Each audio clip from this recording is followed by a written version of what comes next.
Tu écoutes l'épisode 146 de S'ouvrir à l'amour avec Desca, l'ennemi numéro un des relations. Alors, si tu connais pas encore Desca, il est également coach en relations amoureuses. Il a une chaîne YouTube avec plus de 45 000 followers. Déjà, bravo pour la performance. Et j'avais envie justement de t'inviter parce que d'habitude, je ne regarde pas le contenu d'autres coachs en amour juste pour pas me laisser influencer de manière passive. Et YouTube m'a proposé cette vidéo de toi où tu parles de l'ennemi numéro un des relations, qui est l'hyperstimulation. Et j'ai voulu te redonner l'honneur d'avoir formulé ce concept parce que je trouve que ça va vraiment dans le mille et que c'est vraiment un grand problème en fait pour la pérennité des relations, pour que les relations s'épanouissent. Et donc, j'avais envie de t'inviter sur mon podcast pour échanger là-dessus. Bienvenue, Des. Bah, écoute, salut à toi et puis salut à toutes les personnes qui nous écoutent. Merci à toi, Sandy, pour l'invitation. Ça fait super plaisir d'être là. Et ouais, effectivement, tu m'avais contacté par rapport à mon podcast sur l'hyperstimulation et je suis totalement d'accord avec toi. Je trouve que c'est vraiment un point de notre époque qui fout un petit peu tout en l'air dans les relations. Et plus on avance et plus les réseaux sociaux se développent, plus les moyens de télécommunication se développent, plus on a accès à ce que font d'autres personnes et plus ce point devient de plus en plus puissant. Mais on aura le temps d'en parler de toute façon dans tout cet épisode. Alors peut-être commençons un petit peu par la définition. Qu'est-ce que toi, en fait, t'entends par hyperstimulation? Puis je donnerai aussi peut-être mon point de vue système nerveux à tout ça. Moi, ce que j'entends par hyperstimulation, c'est l'envie d'être stimulé ou le besoin d'être stimulé dans sa relation avec une constance très élevée. Il n'y a pas de souci à vouloir être stimulé, que ce soit par des sorties, que ce soit stimulé sexuellement, que ce soit stimulé sentimentalement. Il n'y a pas de problème à ça. Mais quand on a un besoin d'hyperstimulation et qu'il faut toujours qu'il y ait quelque chose, une sortie, il faut toujours que ta femme, elle soit toujours la plus belle possible, la plus sexy possible. Il faut toujours que ton homme, il t'invite tout le temps au resto, toujours il est sorti, toujours des voyages, toujours des activités, 24 heures sur 24. Et bien en fait, là, pour moi, c'est de l'hyperstimulation qui souvent vient cacher quelque chose d'autre en fait. Vient cacher peut-être une insécurité dans la relation, vient cacher qu'en fait, il y a un manque de communication, vient cacher qu'en fait, quand on est à deux tranquillement posés sur le canapé, eh ben, on n'est pas capable de se stimuler juste intellectuellement au sein de discussion. Et c'est là pour moi qu'est le problème. Il n'y a pas de souci avec le fait de vouloir être stimulé, d'être émoustillé par son partenaire, quelle que soit la façon.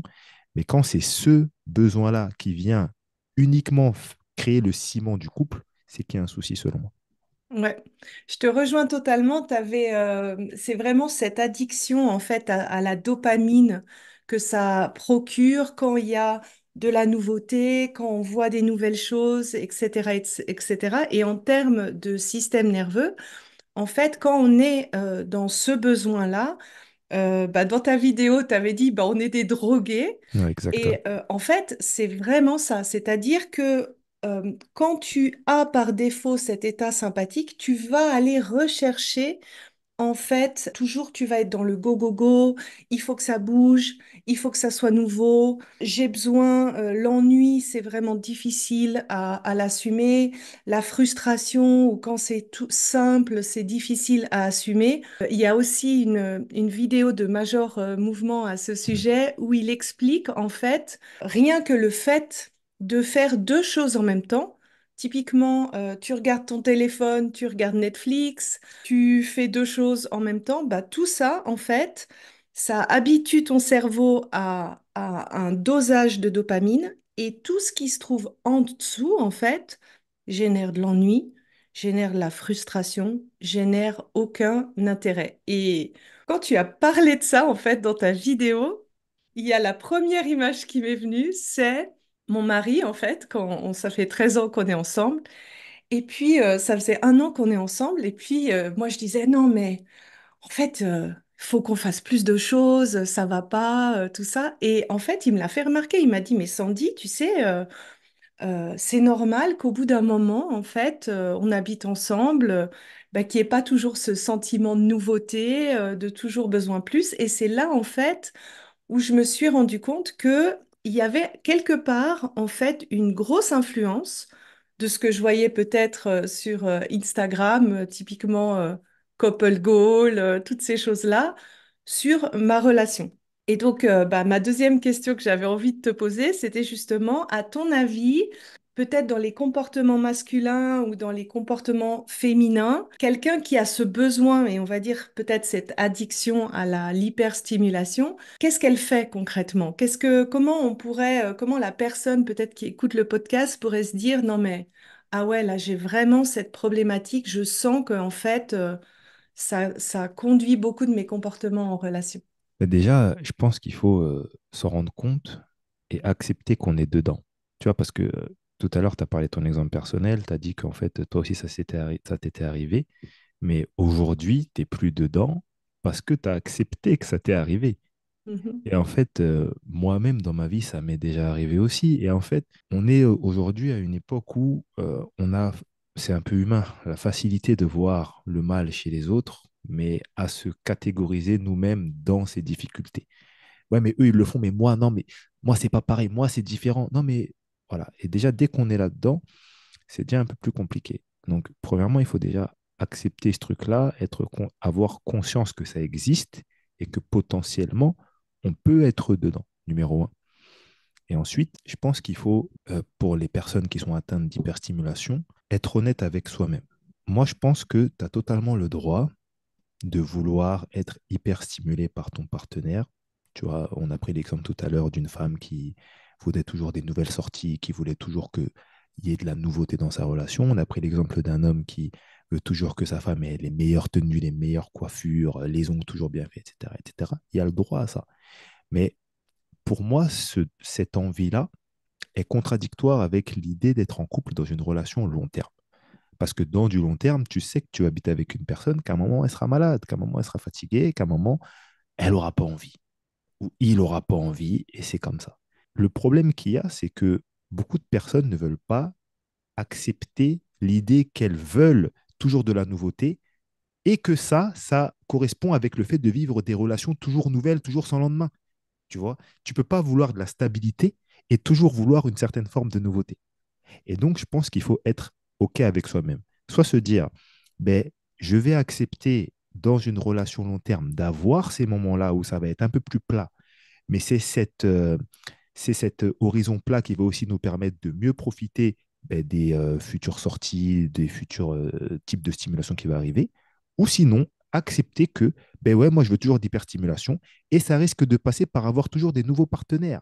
Et chacun fait ce qu'il veut de sa vie amoureuse, chacun fait ce qu'il veut de sa vie sexuelle, mais on ne peut pas avoir le beurre, l'argent du beurre et tout ce qu'on veut.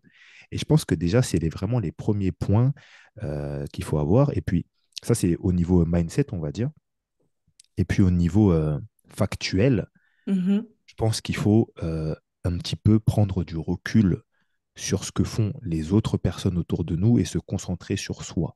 Comme je le disais tout à l'heure et comme tu le disais, on est tellement, entre guillemets, pollué par ce qui se passe autour de nous via les réseaux sociaux, via les films, via les séries télévisées, etc., que nous-mêmes, ça en vient à atténuer notre façon de voir les choses. Et parfois, on va avoir des changements de comportement qui nous sont guidés de ce qu'on a vu ailleurs, alors que de base, on n'est peut-être pas comme ça.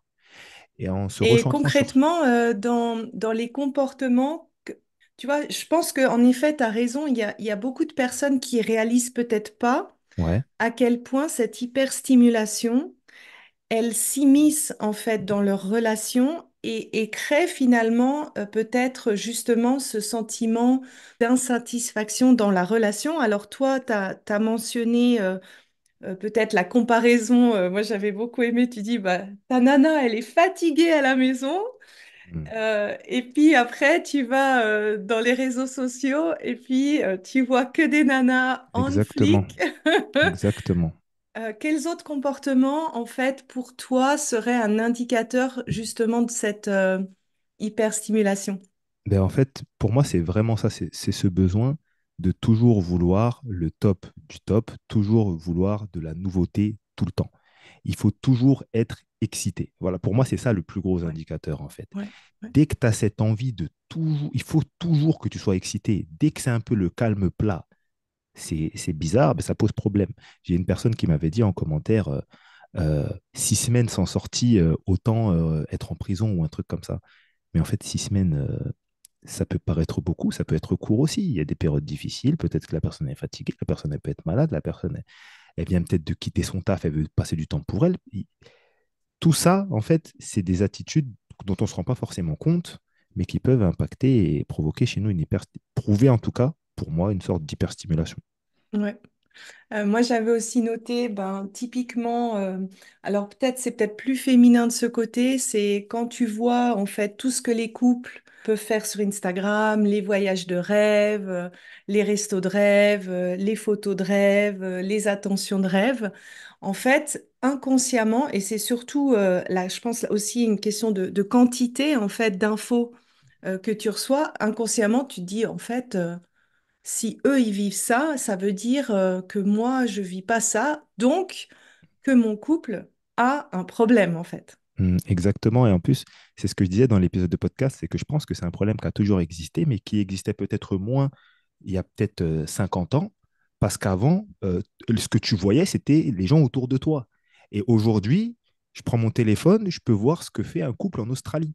Je ne sais même pas qui sont ces personnes. Je ne les connais ni d'Adam ni d'Ève, je les verrai jamais. Mais je sais que là, ils sont dans un lieu de vacances de malade. Et ça peut impacter parce que l'une des choses aussi euh, qu'on a du mal aussi à faire, c'est de se dire ben, que les gens ne montrent que le meilleur côté. Personne ne va te montrer son arrière-boutique. Tout le monde te montre la vitrine.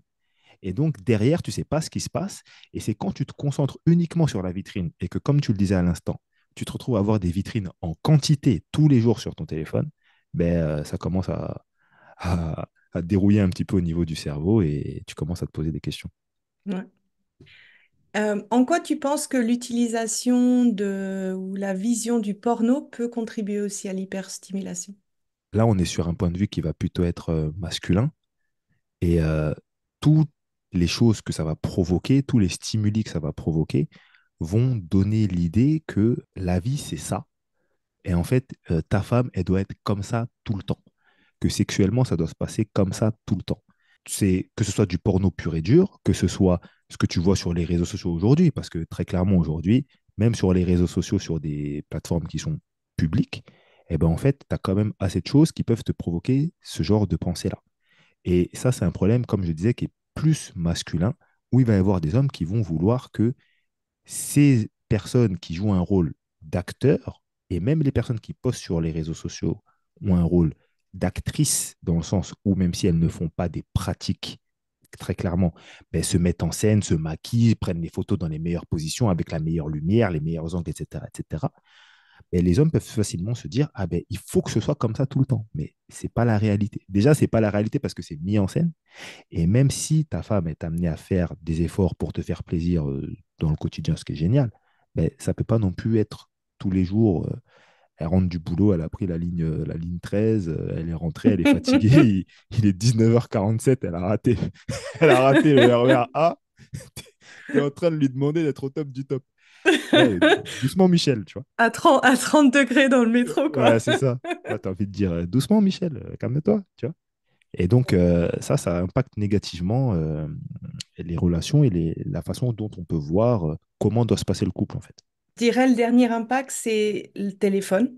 En fait, quelqu'un qui a cette tendance à l'hyperstimulation et nos téléphones, les applications, les réseaux sociaux, tout est fait pour nous entraîner à avoir besoin de ce shot de dopamine. Beaucoup est fait pour avoir cette double stimulation. Donc, tu vas sur Instagram, tu réponds sur WhatsApp, tu fais trois, quatre choses en même temps. Et en fait, cette habitude-là, cette multiplication des sources de stimulation, on va dire simultanées, ça peut même rendre difficile juste d'écouter quelqu'un parler, de trouver intéressant d'avoir une seule source de stimulation, à savoir la personne qui rentre du métro, qui est fatiguée de sa journée et qui en parle. Et en fait, ben, là aussi, pour moi, on se retrouve dans de l'hyperstimulation. Je sais pas si tu te rends compte l'impact que ça a, juste les notifications sur ton téléphone. Ça veut dire que tu es en train de bosser sur un truc et tu entends une petite notif et tu coupes tout. Tu coupes tout pour aller voir ce qui s'est passé, pour aller voir quoi? Qu'est-ce qu'il y a de nouveau? C'est quoi le nouveau message? C'est quoi la nouvelle news, le nouveau? Et parfois, c'est des informations qui sont complètement futiles, hein. Ça peut attendre. Donc ouais, on est vraiment dans une ère où le numérique ne nous a pas aidés et les comportements surtout, parce qu'il ne faut pas toujours remettre la faute sur le numérique ou sur d'autres éléments, le numérique apporte aussi beaucoup d'avantages, mais les comportements qu'on a, nous, avec les nouveaux outils, peuvent être très dangereux. Et là, on parle que d'hyperstimulation, on parle que de relations amoureuses, mais même sur d'autres aspects de la vie, ça peut être très néfaste et ça peut le devenir sans qu'on s'en rende compte, quoi. Bah maintenant, on a parlé du problème. Toi, tu le vois comment en fait? Comment arriver à se libérer de ça? Alors, je pense qu'en effet, en prendre conscience, c'est déjà la grosse première étape, ça tu l'as dit. Ça serait quoi les étapes d'après pour toi? Pour moi, comme j'ai dit, numéro un, il faudra en prendre conscience. Et numéro 2, il faudrait clarifier qu'est-ce qu'on veut vivre en fait comme type de relation. Qu'est-ce que tu veux? Est-ce que tu veux une relation où il y a toujours de l'hyperstimulation? Comme j'ai dit tout à l'heure, si tu le veux, il n'y a pas de souci, mais accepte que ça ne va pas avec l'idée de relation long terme. Est-ce que tu veux que ta femme soit toujours au top 24 heures sur 24? Tu as le droit aussi, mais ça revient à la même chose. Donc, il faut clarifier sa situation. Et ensuite, numéro 2, quand tu es déjà dedans, tu es déjà dans la relation, je pense qu'à un moment donné, il faut accepter l'idée de se cloîtrer un petit peu, de fermer, entre guillemets, les yeux sur tout ce qu'il y a autour de ta relation et de rester sur les choses qui peuvent vraiment vous stimuler de la façon la plus simple possible. Est-ce que ça vaut pas le coup d'essayer de ne pas faire de sortie pendant 2, 3 semaines? Parce qu'il y a des gens qui sont vraiment obligés de sortir toutes les semaines. Est-ce que ça vaut pas le coup pendant 2, 3 semaines, on ne fait pas de sortie, on essaie de rester à la maison, on coupe les écrans et puis on essaie de se faire une petite soirée où on joue aux cartes, on fait des jeux de société, on essaie de discuter. Est-ce qu'on ne peut pas cuisiner ensemble? Est-ce qu'on ne peut pas faire des trucs qui paraissent plus simples, juste histoire de se détoxifier un petit peu de tout ça et de voir, est-ce que c'est si grave en fait de ne pas sortir pendant une semaine? Est-ce que c'est si grave en fait si ma femme n'est pas au top du top tous les jours de l'année? Et en fait, dans beaucoup de situations, les gens se rendraient compte que non, en fait, c'est pas si grave que ça. Et si ça devient grave, si ça devient une urgence, ben c'est peut-être que tu t'es mis avec la mauvaise personne, ou peut-être que tu es la mauvaise personne qui n'est pas prête à accepter d'être dans une relation simple où la communication est déjà quelque chose qui fait du bien, etc., etc. Et pour arriver à ce stade-là d'acceptation que c'est nous-mêmes qui puissions être le problème, il y a du boulot. Mais il faut Mhm. le faire selon moi. Ouais. En termes de système nerveux, en fait, pour moi, il y a vraiment ce que tu as dit tout à l'heure qui est super important, c'est cette désintoxication. Et pour moi, je vois vraiment cette première étape de se libérer du surplus de stimuli. Alors, ça peut être enlever les notifications sur son téléphone, ça peut être de se désabonner de certains comptes sur Instagram, limiter son nombre de temps sur les réseaux, apprendre à avoir de la monostimulation, c'est-à-dire je réponds à un message et après je vais sur mon Instagram, je finis en fait mes tâches. Tout ça, en fait, ça va déjà aider notre corps, aider notre système nerveux à descendre d'un cran et surtout à être habitué à avoir moins ce besoin d'aller toujours vers le plus. Et après, bah, ce que tu as dit, moi, je le partage 100% avec toi. Je dirais que si on se rend compte, en fait, que ce besoin d'hyperstimulation, c'est un peu notre drogue, notre besoin habituel, à ce moment-là, d'aller regarder peut-être dans son passé et de voir si, bah, dans notre vie, ça a été souvent le chaos.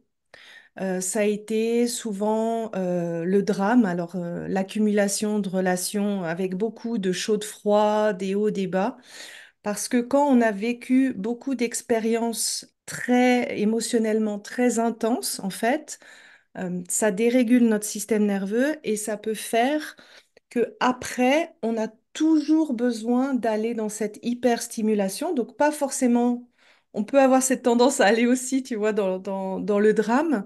Mais si on va pas dans le drame, ça peut être aussi, ah, il faut toujours que ça soit plus, que ça soit bien, que ça soit mieux. Et une des pistes d'aller creuser, ça serait justement de voir bah, comment est-ce qu'on a eu notre enfance, est-ce que c'était chaotique, quelles ont été les expériences amoureuses passées qu'on a eues, est-ce qu'il y avait beaucoup d'intensité chaud-froid, qui pourrait expliquer pourquoi on est devenu un peu accro à cette hyper stimulation. Ouais, c'est super intéressant ce que tu dis. Et puis en plus de ça, en plus de ces questions-là, il faudrait se demander, mais dans le passé, est-ce que ça a marché? Parce que c'est ça. C'est parce que souvent, c'est là que tu te rends compte que dans le passé, et tu fais ça depuis des années, ça n'a jamais rapporté de bénéfices. Ouais. Ça a jamais fonctionné. Mais c'est difficile parce qu'on est dans un monde où on nous pousse à faire plusieurs choses en même temps. Tu prends un taf standard, on va te demander de faire plusieurs tâches en même temps. Tu t'arrêtes, tu réponds au téléphone, tu reprends sur un mail, tu fais ci, tu fais ça. On est même dans une société où on a donné cette image, entre guillemets, de la caricature de les femmes savent faire plusieurs choses en même temps. Donc, il va y avoir des femmes qui vont peut-être avoir du mal à faire plusieurs choses en même temps et qui vont quand même pousser le truc, alors qu'en fait, c'est juste normal de ne pas faire plusieurs choses en même temps parce qu'on ne fait rien en même temps. C'est juste le cerveau qui passe de gauche à droite hyper facilement, mais ça fatigue énormément. Et donc, se séparer de tout ça, ben, c'est un peu compliqué. C'est pour ça que, comme tu le disais, il faut un peu se séparer de tout ce qui peut nuire à ça, se cloîtrer un petit peu et ça peut que nous faire du bien dans cette situation-là. Ouais, je partage vraiment ton avis de ce côté. C'est vrai que dans la société, on nous pousse vraiment à l'inverse. Donc, ça demande, tu avais dit dans ta vidéo, de mettre un frein. Ouais, ouais. Euh, et c'est rigolo parce qu'en thème de système nerveux, en fait, se réguler, c'est vraiment mettre un frein. J'ai beaucoup aimé l'image que tu avais trouvée aussi pour cette raison et d'aller un petit peu à contresens, en fait, de ce que on nous incite à faire. Est-ce que tu aurais un autre conseil à donner bah, peut-être, je sais pas, aux gens qui sont là dans la relation, ils ont pris conscience du problème, on leur a donné quelques pistes. Euh, un autre conseil pour justement aimer peut-être la simplicité? Moi, pour moi, le vrai conseil que je voudrais donner aux gens, c'est que votre relation, c'est vous. Votre relation, c'est pas moi. Moi, ce que je dis là, on s'en fout, en fait. Mais votre relation, c'est vous, c'est pas les autres. Si les autres, ils font des trucs et que ça leur va bien, c'est très bien pour eux. Toi, peut-être que ça ne te va pas. L'hyperstimulation, les choses qu'on voit à répétition, les voyages qu'on voit à répétition chez les autres personnes paraissent plaisants, mais comme je le dis tout le temps, on ne sait pas ce qui se passe dans les bas-fonds d'un couple. Une fois que la porte est fermée, personne ne sait. Et souvent, ça vient cacher aussi certains autres problèmes. Et Mhm. c'est pas parce que tu sors plus que tu as moins de problèmes, parce que tu as aussi des personnes qui vont étouffer les problèmes avec des sorties, avec des voyages, avec des cadeaux, avec ci, avec ça. Ça ne disparaît pas. Il y a juste un petit mirage devant pendant quelques semaines. Mais au final, les problèmes qui sont profonds remontent toujours à la surface. Donc, pour moi, l'idée, c'est vraiment de se concentrer sur soi et d'être en accord avec le choix qu'on a fait, d'être avec la personne qu'on a choisie. À partir de ce moment-là, tout peut changer. Et puis, il faut aussi s'asseoir avec la personne avec qui tu es en couple, que tu sois un homme ou une femme, et dire, écoute, tu vois, là, je remarque qu'en ce moment, au niveau hyperstimulation, ça ne va pas. Je remarque que j'ai besoin de, je te demande trop, ou j'ai besoin toujours d'être comme ça. Je voulais t'en parler. Est-ce qu'on ne peut pas essayer de faire un truc ensemble pour essayer de diminuer cette chose-là? Est-ce que tu ne peux pas m'aider? Est-ce que tu avais déjà remarqué ça? Qu'est-ce qu'on peut faire pour avancer? Mais si on reste dans son coin et qu'on se fait des films sur ce que font les autres, forcément, ça ne peut que pas aller. Donc pour moi, le conseil principal, c'est vraiment de se concentrer sur soi et d'accepter l'idée que chaque couple est individuel. Et puis ton histoire, c'est ton histoire. Les autres, ben, ils font ce qu'ils veulent, mais c'est pas parce qu'ils font ce qu'ils veulent que c'est bien ou que c'est mal par rapport à toi. Bah, merci pour ce mot de la fin. J'espère que ça va encourager les couples à renouer avec la simplicité. C'est vrai que quand j'avais vécu, tu vois, cette phase avec mon mari, ben, après, en fait, j'avais vraiment consciemment diminué mon exposition aux couples qui me faisaient penser que mon couple allait moins bien. Et que c'est vrai que je me suis mise à plus apprécier, tu vois, des moments tout bêtes où on va faire du vélo, on va manger un pique-nique, il y a une bonne connexion. Donc, ce que tu m'as dit, vraiment, ça me parle beaucoup. Merci beaucoup pour ton partage, ta sagesse. Et puis, je mettrai bien sûr le lien vers la vidéo qui m'a interpellée si vous avez envie d'approfondir sur ce que tu as dit dans cette vidéo. Merci beaucoup d'être venu sur le podcast. Ben écoute, Sandy, je te remercie pour l'invitation. Ça m'a fait super plaisir d'échanger avec toi sur le sujet et je te dis à la prochaine, peut-être pour un autre épisode, qui sait. C'est les personnes qui t'écoutent qui demanderont s'ils ont envie d'un autre épisode ou pas. Commencez Oui. à dire que vous avez envie, commencez à dire que vous avez envie. Je sais que vous avez envie. Bon, puis abonnez-vous au podcast et likez, commentez pour soutenir. Ça fait toujours plaisir.